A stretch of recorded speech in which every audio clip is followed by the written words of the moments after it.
Hey, welcome back. This is part 2 of the Holistic Health and Hogwash series. If you haven't already seen part 1, go back and watch that now.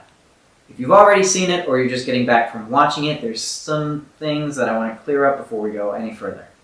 Namely, the stuff that I'm wearing in that video and this video, the crystals or stones that I was using in that video, and that you can see some of them up there, those aren't the culprits in and of themselves. Okay, I'm not trying to make fun of anyone that has or uses crystals or anything like that, because I've got them.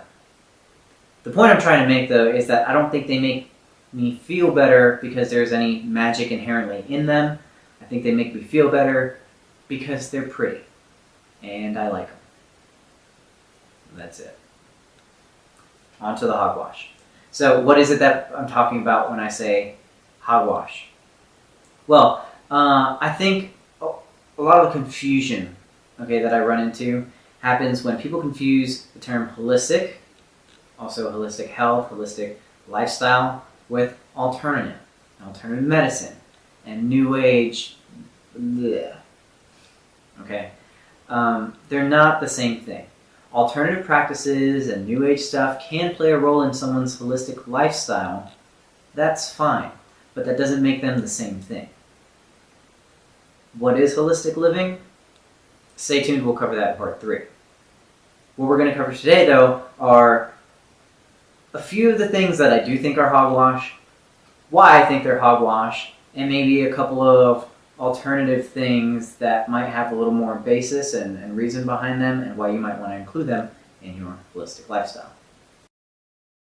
Okay, the first hogwash concept I want to talk about is quantum. Quantum what? You name it.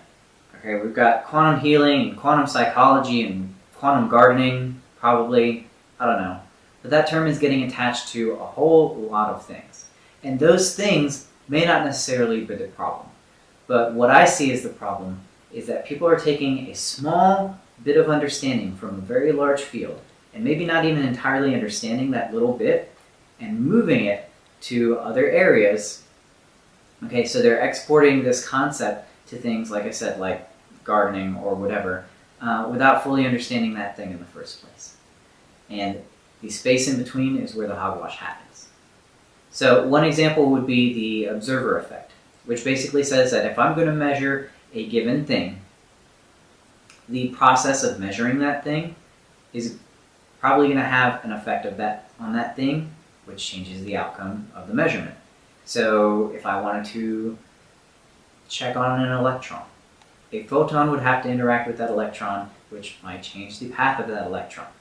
So by observing that electron, I've effectively changed that electron. That's the little concept. So we're over here.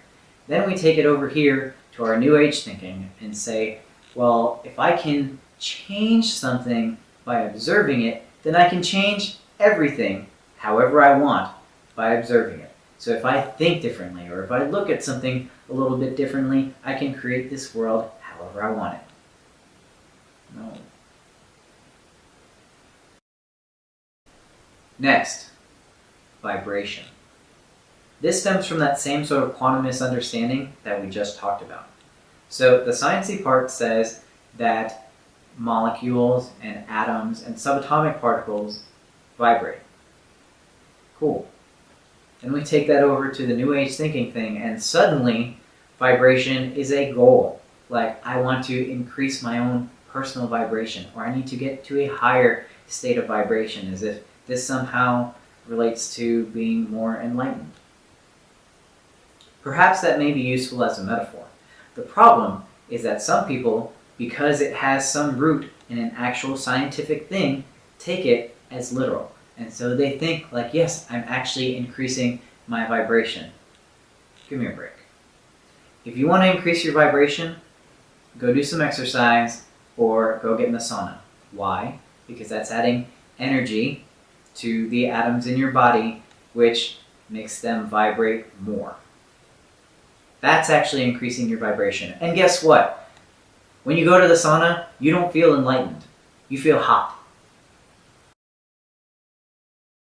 Alright, the doctrine of signatures. I love this one. Basically, the idea goes that God or the Creator wanted to do us a favor by making it easier for us to identify foods that would be helpful to us. So for instance, this food is red, the color of blood. So if I eat it, it's good for my blood. This food looks like, I don't know, a heart. So it's good for my heart. Dude.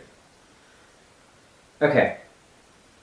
Yes, some of those things actually do fit their descriptions. There are some red foods that are good for your blood. They have nutrients that are good for that. But the human mind has a tendency to look for patterns, okay? And we will find those patterns where we look for them. There are also lots of other foods that look yummy and tasty and are the color of different parts of our body or whatever, that will kill you. Okay? This is just complete crap. I mean, if the doctrine of signatures were really real, I'd be eating a lot more of these. Actually, maybe more of these. I don't mean to put all the blame on the layperson. A lot of the confusion, I think, comes from the work of some of the gurus and experts that people are following. Just as an example, let's look at Deepak Chopra. Nothing against the guy personally, but he's got a big following and has also made it pretty clear that when he uses terms like quantum or discontinuity or, talks about the observer effect, he's not necessarily talking about it in the same way that the scientific community is, which I guess is fine if you want to do that. And it's fine if you want to make up your own definitions and teach those definitions to other people. The problem is when those people don't know the difference between what you're saying and what actual science is saying. One thing that falls under the alternative umbrella that isn't quite so hogwashy would be food as medicine or herbalism. Basically, anytime you're ingesting a foodstuff for a therapeutic benefit. Contrasting that with the crystals, let's look at a bulb of garlic. Among many phytochemicals present in any given plant species, garlic has one compound in particular, allicin. Now, allicin has been studied for its antimicrobial and antifungal properties.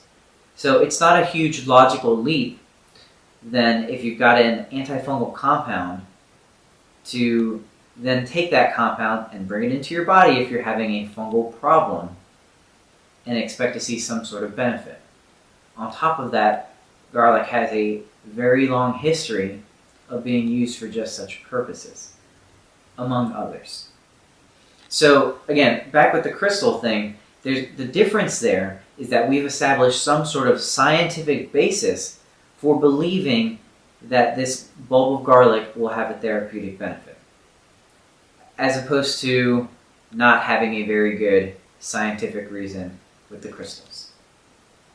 And so we've got to be careful, because if you accept a little bit of hogwash over here and a little bit of pseudoscience over there, it makes you more susceptible to accepting all sorts of crap. I could tell you that there's a box in my kitchen called a stove that cooks food that runs off of magic or chi power.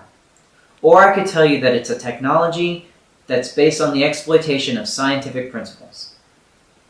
Some people might watch this and think, who cares? The food's getting cooked anyway, right? Maybe. But it's that exploitation of those principles, it's that understanding that has driven human progress for so long.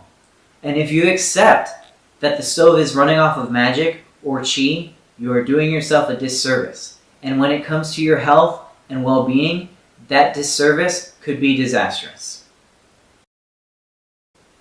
So basically what I'm saying in this video is that when it comes to your health and the health of others, faith alone in this hogwash is not enough. There should be a good scientific reasoning behind the treatments that you're using, whether it be as a practitioner or as a client. Sometimes the hogwash that you'll run into is the product or treatment itself. And sometimes it could be a perfectly fine and effective product or treatment being pushed by a hogwash explanation, usually coming from one of these experts or gurus that you might be listening to. The moral of the story is that you should keep an open mind, but not one so open that your brain falls out. That's it for this installment. A lot of people have been wondering, what am I talking about when I say holistic or holism? Because if I'm saying that this is hogwash and that's hogwash and this is alternative and this is new age, what exactly does holistic mean to me? What the hell am I talking about? I'm going to cover that in part 3 of this series. So if you like this video, make sure you subscribe so that you can get access to the next video as soon as it comes out. Let me know if you've got any questions below, and we'll see you later.